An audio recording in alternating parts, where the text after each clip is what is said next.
स्नेहिल, तुम्ही मागच्या जवळपास 3 दिवसांपासून दिल्लीमध्ये आहात. या आंदोलनाचा ग्राउंडवरचा तुमचा अनुभव काय आहे? आंदोलन असेल, त्यामुळे झालेल्या राजकीय घडामोडी असतील आणि आज धर्मेंद्र प्रधानांचा राजीनामा. स्नेहिल.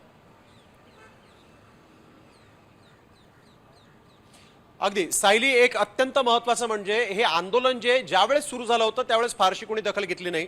सोनम वांगचुक आले, त्यांनी उपोषण केलं, त्यानंतर 20 दिवसांनी दखल घेण्यात आली, ज्यावेळेस प्रेशर वाढत गेलं आणि मग मात्र सोनम वांगचुक हे आल्यानंतर त्यांचं उपोषण ते कशा पद्धतीनं सरकारनं तोडायला लावलं हे आपण पाहिलं. त्यांना उचलून नेण्यात आलं, नंतर मग जे पी नड्डा त्यांना भेटले, मग त्यांनी उपोषण तोडलं. त्यांचं उपोषण सुटल्यानंतर मात्र मग आता पुढे कॉक्रोच जनता पक्षाचं काय होणार असा प्रश्न असताना 3 दिवसानंतर ज्या संख्येनं या ठिकाणी झेंझी येत होते आणि इतकी कलात्मकता, इतकी क्रिएटिव्हिटी त्यांच्याकडे होती की विरोधाला अशा पद्धतीनं ते या ठिकाणी विरोध करत होते आणि या सरकारच्या सगळ्या एकंदरीतच वागणुकीचा समाचार घेत होते.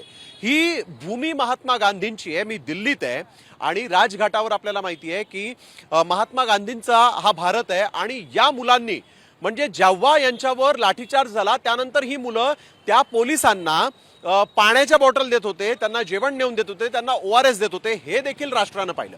त्यानंतर आजचा दिवस महत्वाचा होता. अनेक घडामोडी घडल्या. दीपकेंना उचलणार, दीपकेंना पोलीस ताब्यात घेणार आणि त्यानंतर जेवण आत जाऊ देत नव्हते पोलिसांनी त्या आंदोलकांना त्रास दिला काही अंशी, परंतु अखेर या मागण्या मान्य झाल्या. आणि त्यामध्ये एक सगळ्यात महत्वाचं म्हणजे जे सरकार गेल्या 12-13 वर्षापासून एकाही मंत्र्यावर आरोप होऊनही राजीनामा घेणं तर दूर, त्यांच्यावर कारवाई पण नव्हतं करत, परंतु आज या झेंझींनी 16, 17, 18 वर्षाची ही मुलं त्यांनी या सरकारला पूर्ण झुकवलं का?